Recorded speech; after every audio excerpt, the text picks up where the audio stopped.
UP में 2027 के विधानसभा चुनाव से पहले राजनीतिक दल अपने समीकरण बनाने में लगे हुए हैं।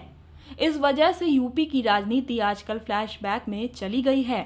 अखिलेश यादव इन दिनों यूपी में बीजेपी को उसी दांव से पटकनी देने की कोशिश कर रहे हैं जिससे उसने उन्हें 2017 में हराया था। अखिलेश ने यूपी सरकार पर ठाकुरवाद को बढ़ावा देने का आरोप लगाया है। ये कुछ वैसा ही है जैसा बीजेपी ने 2017 में सपा पर यादववाद करने का आरोप लगाया था। साल 2017 के विधानसभा चुनाव से पहले बीजेपी ने प्रदेश में सरकार चला रही सपा पर यादववाद का आरोप लगाया था। पीएम मोदी समेत बीजेपी के वरिष्ठ नेताओं ने आरोप लगाया था कि सपा सरकार ने 56 यादव एसडीएम की नियुक्ति की है। इन आरोपों का असर पड़ा और सपा को अपनी सरकार गंवानी पड़ी थी। अब विधानसभा चुनाव से 2 साल पहले से सपा प्रमुख अखिलेश यादव यूपी की योगी आदित्यनाथ सरकार पर ठाकुरपंथी का आरोप लगा रहे हैं।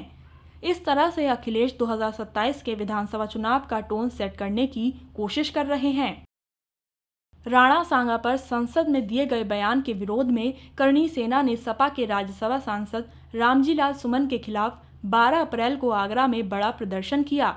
इसमें शामिल लोग हाथों में तलवार और बंदूकें लिए हुए थे। सपा ने इसे दलित अस्मिता पर हमले का मामला बताया। सपा ने इस मामले को राजपूत बनाम दलित कर दिया। अखिलेश ने करणी सेना को बीजेपी की सेना बताकर बीजेपी को दलित विरोधी साबित करने की कोशिश की। अखिलेश 19 अप्रैल को आगरा पहुंचे। वहां उन्होंने सुमन से मुलाकात की। इसके बाद वो प्रयागराज गए। वहां उन्होंने आगरा, चित्रकूट, मैनपुरी, प्रयागराज और महोबा पुलिस में थानेदारों की नियुक्ति में राजपूतों को वरीयता देने और पीडीए यानी पिछड़ा, दलित और अल्पसंख्यकों की अनदेखी का आरोप लगाया। ये पहली बार नहीं था कि अखिलेश इस तरह के आरोप लगा रहे हों, बल्कि बीते साल सितंबर में सुल्तानपुर में हुए एक लूटकांड के आरोपी मंगेश यादव का एनकाउंटर करने वाली यूपी पुलिस की एसटीएफ को उन्होंने स्पेशल ठाकुर फोर्स बताया था। यूपी पुलिस ने अखिलेश के दावों का खंडन किया है। इस तरह से अखिलेश ने यूपी पुलिस की तैनाती में राजपूतों के वर्चस्व को राजनीतिक मुद्दा बना दिया है। इससे वो प्रदेश की योगी आदित्यनाथ सरकार को दलित और ओबीसी विरोधी साबित करने की कोशिश कर रहे हैं। यूपी की सत्ता में बीजेपी की वापसी में इन्हीं वर्गों का हाथ माना जाता है। बीजेपी पिछले 2 चुनावों से यूपी में शानदार जीत दर्ज कर रही है, लेकिन अखिलेश 2027 में उसे तीसरी बार जीतने से रोकने की रणनीति बनाने में जुटे हुए हैं।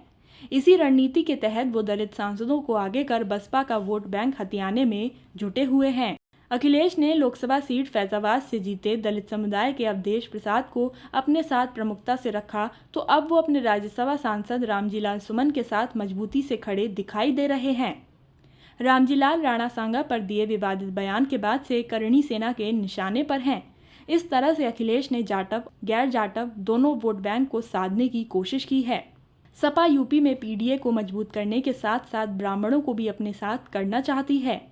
यही वजह है कि अखिलेश ब्राह्मणों से जुड़े मामले भी उठाते रहते हैं।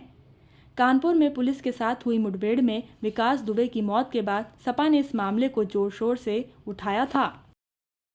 अखिलेश ने भगवान परशुराम की सबसे बड़ी मूर्ति लगवाने की घोषणा की थी। उन्होंने अपने सरकार में परशुराम जयंती पर सार्वजनिक अवकाश घोषित किया था। पंडित हरिशंकर तिवारी पूर्वांचल की राजनीति का एक बड़ा चेहरा थे। उनके बेटे विनय शंकर तिवारी को ईडी ने 7 अप्रैल को एक कथित धोखाधड़ी मामले में गिरफ्तार कर लिया था। इस मामले में अखिलेश तिवारी परिवार के साथ खड़े नजर आए। उन्होंने ईडी की कार्रवाई को उत्पीड़न की कार्रवाई बताया था।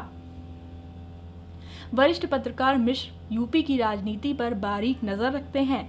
वो कहते हैं कि अखिलेश आज यूपी पर जातिवाद का जो आरोप लगा रहे हैं, वही आरोप बीजेपी के कई छोटे बड़े नेता भी दबी जुबान में लगाते हुए मिल जाएंगे। अंतर केवल इतना है कि वो इन आरोपों को सार्वजनिक रूप से नहीं लगा पाते हैं। वो कहते हैं कि जातिवाद को लेकर ये सरकार शुरू से ही घिरी हुई है। वो कहते हैं कि बात ये नहीं है कि आप अपनी जाति को बढ़ावा दे रहे हैं, बल्कि किसी दूसरी जाति को लेकर आपकी क्या धारणा है, ये भी साफ साफ दिखाई दे रहा है। अचानक हुए आईएएस आईपीएस अधिकारियों के तबादले में से कुछ अधिकारियों के तबादले को भी अखिलेश के आरोपों से जोड़कर देखा जा रहा है। अखिलेश की इस राजनीति के चुनावी असर के सवाल पर मिश्र कहते हैं कि यूपी में इंडिया गठबंधन का मुख्य हिस्सा सपा है। कांग्रेस और सपा कई बार ये बात कह चुके हैं कि अगला विधानसभा चुनाव दोनों दल मिलकर ही लड़ेंगे। अब अखिलेश यूपी में पीडीए का मुद्दा उठा रहे हैं। वहीं जातीय जनगणना का समर्थन कर कांग्रेस केंद्र के स्तर पर उसी मुद्दे को उठा रही है। वो कहते हैं कि अखिलेश ब्राह्मणों को लेकर पहली बार एक्टिव नहीं हुए हैं। वो पहले भी ब्राह्मणों से जुड़े मुद्दे उठाते रहे हैं।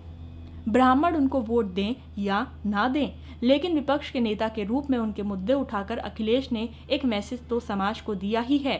वो कहते हैं कि इस सक्रियता का फायदा सपा और कांग्रेस के गठबंधन को आने वाले चुनाव में मिल सकता है।